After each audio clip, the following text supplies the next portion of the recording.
Hello, welcome to Beyond the Boundary. This is news and views for week 3 of the finals. It's absolutely cracking round of footy, boys. 2 massive games to get through. Plenty to talk about. Nick, how are you, buddy? Oh, a bit better, but yeah, we'll be right. Somber panel here. We're all out. How are you? You're going to ask me how I was waiting for that. But, I was actually going to wear a North Melbourne beanie to the show today because North Melbourne have effectively crushed their dreams. And I do sympathise with you guys. I do sympathise. No, you don't. Which is why I didn't wear the beanie. You don't sympathise. But to answer your question, I'm going well, Josh, and I'm looking forward to a cracking, though unexpected round of footy. I didn't expect to see these two clubs where they are right now. Well, absolutely. It's pretty crazy to see both winning elimination final teams getting through to the Unbelievable. getting through to the prelims. Never happened before in the current final system. Oh, wow, okay. And how often do you see clubs like Geelong and Fremantle go out in straight sets? Yeah. You don't see many teams go out in straight sets these days. That's a good point. To see 2 in the 1 week was kind of strange, but full credit to North Melbourne and Port Adelaide. They were absolutely fantastic. And Port Adelaide second half was absolutely brilliant. North Melbourne probably should have won by more. I thought they dominated your boys comfortably. On Maybe put the cue in the rack a little early. Friday night. Against the team the quality of Geelong. Yeah, but both thoroughly deserved and deserved their spot in the prelim final. Well, at halftime, these two teams faced differing challenges. Yeah. One of them faced the challenge of coming back from behind and mounting a comeback to win the game. Yeah. The other faced the challenge of holding off a inevitable comeback from one of the best teams in the competition. Yeah. So they both had different kind of challenges that they had to face. And it's weird because if you look at the week before, North Melbourne had the challenge of coming from behind and Port had the challenge of, stopping Richmond from coming back. So. Sometimes when you think about the final series, you think, especially for the teams that don't finish top 4, that the stars would absolutely have to align for them to be any chance of getting to the grand final. That's so true. And North Melbourne, it could not be more true. Credit to them for getting this win. They've come up against an Essendon without Jake Carlisle, and they've found that extra gear to winning that second half. Credit to them for that. Then they've come up against a depleted Geelong as well. Now they're facing Sydney at ANZ Stadium, where Sydney aren't as good. These are the scenarios that they would just have dreamed of to try and win these finals games. And it's forecasted to rain up there. And Yeah. we all remember what happened in round 4. It was absolutely pelting down with rain, arguably at the SCG. But it was raining and North Melbourne towered up the Sydney Swans. So They did in that little period where Sydney weren't really Sydney. Yeah. where Lance Franklin was apparently tearing up the, what's the word I'm looking for? The culture of that football club. And Yeah, so a lot of things were different back then. Yeah, Yeah. we've come a long way, but and I have a little bit of a wobble moment. I know you two have here we been go. wobbling. I haven't really wobbled in a while, Okay. maybe because I haven't had anything to wobble about. But anyway, wobble. I did or did I not say that North of the bottom 4 in the top 8 would have the best chance of going the furthest in the finals? well, Port Adelaide's there. Correct. But I honestly think North have a better chance against Sydney than Port do against Hawthorn. But that's just my personal opinion. And what we can say, however, is that North have looked the part so far. Yeah. And they've knocked out some pretty good teams. Yep. Yeah. So, having said that, boys, let's jump into something just as exciting. Yeah, we'll talk about the Brownlow first up, which this will be our last show before the Brownlow Medal count. And we'll go through our Player of the Year leaderboard and some of the front runners for taking out the award this year. Yeah, it's copped a lot of criticism, our Player of the Year leaderboard this year. But It was bloody spot on last year, so it was very, very close. It tell was you what, very close to being if right it's the last same year, thing yes. in this year, you might be hearing about it. But anyway. You know what I want to see? I want to see the Player of the Year leaderboards that the people who criticise ours have been doing. Yeah, I don't see them that often. I'd like to see those ones. Yeah, I'd like to see how they're coming along. But yeah. Anyway, boys, I'll take you through our top 10. Is there 10 there? I didn't count. You're the one that did the run sheet for me. I think it's about 12. Anyway, 12, we'll go okay. through. We had Joel Selwood and Gary Ablett finished on 25 votes up the top. Second year in a row we've had them tying. First position. They tied last year. Gary finished on 27, I think. They definitely tied last year. Did they? 100%, 110% sure. So this is the second time that we've had them Second tie. time in a row we've had them tied. Anyway, We're not doing it on purpose, just to make it look like we're right no matter what. Gary went out in round 16, I think Yep. it was, and managed to hang on. Matty Prittis, your boy Vinay, came in at 3rd on 20. Had a brilliant year. Josh Kennedy finished on 18. That's Josh Kennedy from Of the course, from Swans. Sydney. Yep. We had 3 on Unfortunately. 17. That was Trent Cotchin, Lance Franklin, and Scott Pendlebury. Yep. Buddy's a real chance, I reckon. A real chance. He's kind of flown under the radar a little bit. Well, he's the kind of guy that does things that get noticed. Yeah. He's the kind of guy that umpires don't need to look at stats to know that he's had an impact. Yeah. Like, just thinking back straight away to that Carlton game, where he kicked, what was it, 5 in the one Five quarter. in the third quarter. Yeah. In the third quarter. That's the kind of thing that as soon as you go into to the umpiring room, you go, he's going to get votes. And even when he's not kicking a bag of 5 or 6, he's having a lot of shots at goal. He's taking those marks. And he kicks those unbelievable goals from the middle of nowhere that just... Like, you look at that game against Port Adelaide earlier in the year. Yeah. He only kicked, I think, 3 goals in that game. Yeah. But one of them was from about 80 metres. He kicked 5, he kicked 3 in the last quarter. There was one okay, against well, there we go. Fremantle as well 2 weeks ago, yep. Where he's just decided he's got the ball, 70 metres out on a flank and just sitting the open 50, just going, I can kick this. It's ridiculous. It's things like that. Things that stick in your mind. We do have another one on 17, I apologise, but Rory Sloane had Batman. magnificent years from this area where we are. Yeah. In the Upway region. So Fun fact for you there. Fun fact for you. How he didn't make the All-Australian squad is beyond me. Yep. And 2 on 16, 2 Port Adelaide players. One who I think will feature highly in Robbie Gray. He finished on 16, as did the skipper Travis Boak. Yep. The only other contender I can really think of that we didn't have in our top, 11 or 12 here, probably Darcy Heppel. Yeah, I must say I don't think he's any chance to win, to be honest. Oh, wow. To actually finish on top. But finish on But top. this is You have him interesting amongst because his bunch? a few weeks ago you thought he was a smoky chance to win. Yeah, I had a rethink, and I just think others have had better years than him. So. Yep. I don't think he'll win either, but I think he's worth a mention in this kind of company here. I was thinking the other day that it's Gary Ablett going out in a sort of theatrical point of view. Couldn't have happened at a better time for this Brownlow count. Like, we've got him finishing on 25. We could not have picked a better number of votes for him to finish on, for him to stop playing and stop gaining votes, to make this an exciting finish to the count. Good call. And I think that's... The AFL have actually announced quite a few weeks ago, as these boys reminded me, that they've made 8 Brownlows this year because they're that confident it's going to be so close, and they think there's going to be 8 players within 2 votes of each other. I don't think they're confident. I think it's more that they are alert to the possibility that there could be 8 winners. I think this year is the closest year we'll see since 2003 when Buckley, Rashudo and Goods won their grand finals, their Brownlows. So I think another one in there as well that actually probably 2 we're missing out there. Jordan Lewis. Yep. And I want to throw a real smoky out there. Interesting. Luke Parker. Okay. And a very, very good year. He has got a lot of Swans maybe taking votes off him. But he's had a brilliant year. Parker does those things that are very valuable to a team, no doubt. But I don't know if they get noticed by umpires that much. He kicks goals too. He does. You're right. And he does take big contested marks. Yeah. But he is predominantly an inside ball winner, clearance player, tackling kind of player.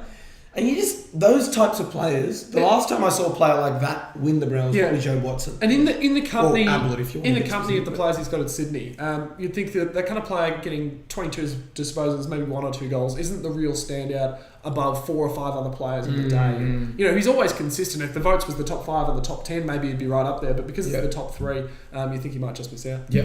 Anyway, we're going to go through our teams of the year, our versions of the All-Australian team. If we were picking them from the squad, what we think they would look like. And we'll start with Josh. Absolutely. Do I go through the whole team or? You can go through the whole team, I guess. All right, from the back line, we've got Nick Smith, Daniel Talia and Eric McKenzie. Halfback, we've got Brodie Smith, Kale Hooker and Nick Melchesky. I see you've got both Smiths there, from Nick Smith from Sydney and Brodie Smith from Adelaide. Can you take us through those 2? I think Nick Smith is easily the best small defender in the game. Every player he plays on in that forward line, small, he's done a fantastic job. He's shut Ballantyne out of the game in the qualifying final. He's just done it all year. Brodie Smith's rebounding work has been absolutely phenomenal at Adelaide this year. He tailed off a little bit towards the end of the year, but still was very, very active for the Adelaide Crows. So I think he's had a terrific year.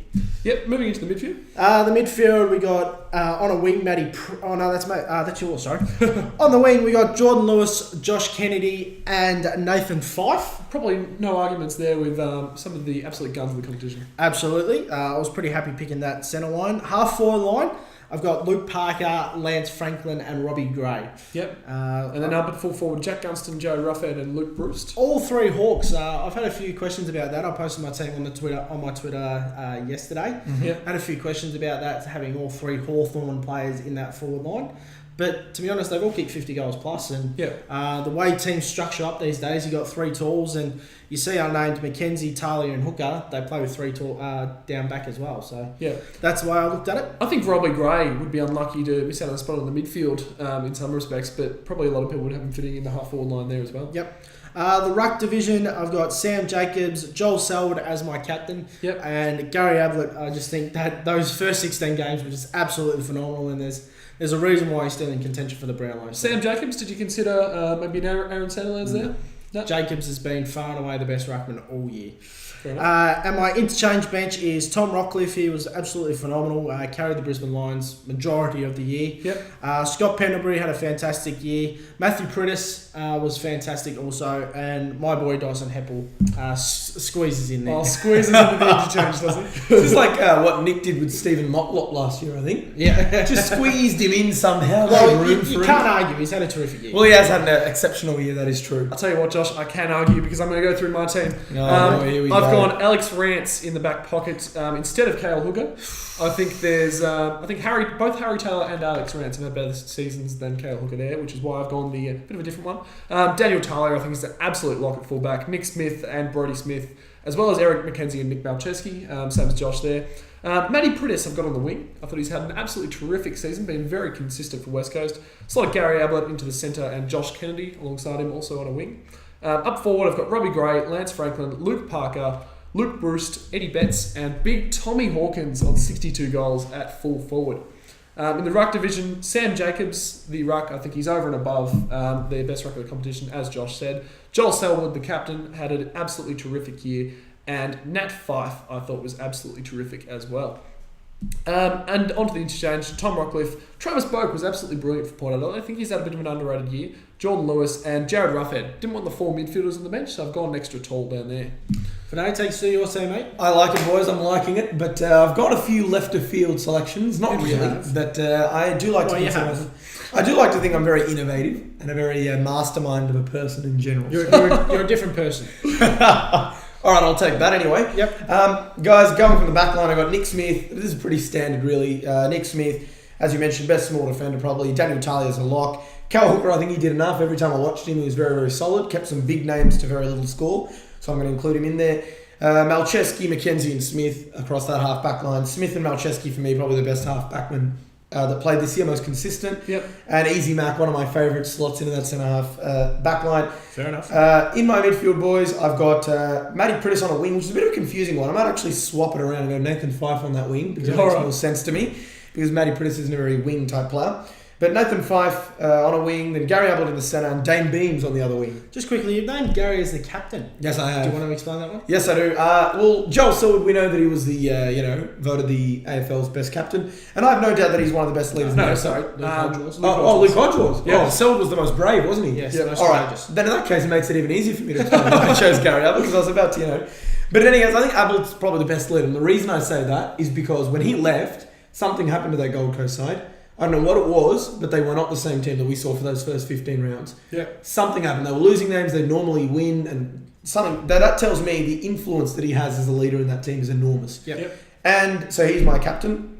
Nathan Fyfe, pretty straightforward, obvious selection. Dane Beams is one that you two have not selected, which I feel he's very stiff to miss out. I honestly thought he was probably Collingwood's best player this year. He tackles well. He gets a lot of inside ball. He's a very good outside runner as well. He kicks plenty of goals. Yep. I think he kicked 3 goals on numerous occasions this year. See, I might cover a lot of criticism for this, but I didn't think he was that good this year. I thought he had a much better season last year. Oh wow, no. Personally, I think he's been terrific. But I think He's had a good year, but I thought he was better last year. Okay, well, I honestly think he's been absolutely exceptional this year, and I think he deserves to be in the All-Australian side. And going forward, boys, I've got Robbie Gray on the half-forward flank, Lance Franklin, Luke Parker, pretty uniform there. Full forward line, I've got Luke Bruce, Jared Ruffhead, and Hayden Ballantyne.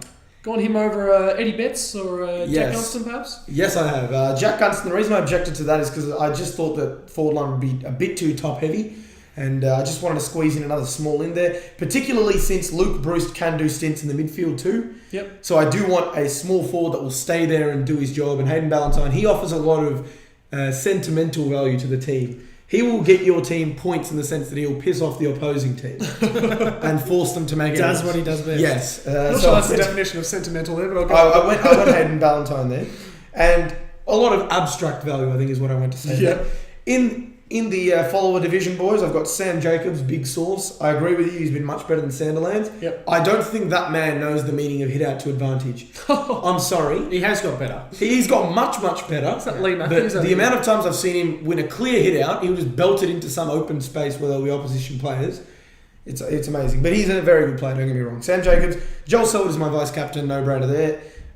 And Matty Prittis. Yep. Will Slots finish. into the follow. Who's on your bench, mate? Tommy Rockcliffe, best Brisbane player of all time. Of all time. No. Whoa. I'm taking a bit of a... Well, the it makes him there. look like it when he's in that kind of company at the Taking a moment. bit of urine. Yep, taking a bit of urine there. He's not the greatest, but he is probably their best player He's now. getting up there. He's their best player now, for sure. After him, I've got JPK, no doubt there. Scotty Pendlebury, squeezed just ahead of Dyson Heppel. Just. Or for me. Callum Waters you originally had. Yes, and ahead of Callum Wood, as I originally had. And Nick Rewalt Yep. is my last pick. This man kicked 49 goals with the delivery that St Kilda were giving him. Yep. If he was in the Hawthorn forward line, I reckon he would have kicked 100. With the kind of delivery, he's number one in the AFL for marks. So you're selecting him on his potential to play better. No, let me finish. He's number one in the AFL for marks. Right. Yeah. He is number one in the AFL for marks taken by key forwards inside 50. And he is number one in all the key forwards for disposals achieved outside the 50-metre arc. Okay. That doesn't So surprise me. what that tells me is this man, he's not just getting ball inside 50, he's working his butt all the way up. I've seen him, you've seen him, Josh. Yeah. Dude. His marks he takes on the wing every single time we watch him play. Josh, you'll back me up here. Have you or have you not seen him sprint right down to the full back Yeah. and effect a spoil, then sprint all the way back Yep. up? That is the kind of value that you must pick, and I've got him in there, boys. Beautiful, boys. That brings us to the end of our finals week 3 edition of News and Views. Absolutely. Make sure you tune into our previews of Sydney and North Melbourne, Hawthorn and Port Adelaide. Correct. We'll give our tips there, but we'll give them here now. Who plays next week in the grand final? I think it's got to be Sydney Hawthorn. Oh, yeah, Sydney Hawthorn. I love an underdog. I really do. Oh! But I just feel North Oh. and Port Adelaide played their grand finals this week. And The story of Hawthorn this and Sydney- season with this guy. Hawthorn and Sydney will overrun them. Be prepared for this, by the way, in the tip. I think North Melbourne is a huge chance, But Hawthorn by 50 but Hawthorn points. by 50, Sydney by 50 points, boys. Yeah. Anyway, You can talk. there's links to our match previews at the end of the video. Thanks very much for watching. We'll see you next week. Good luck. Good luck. Moving on.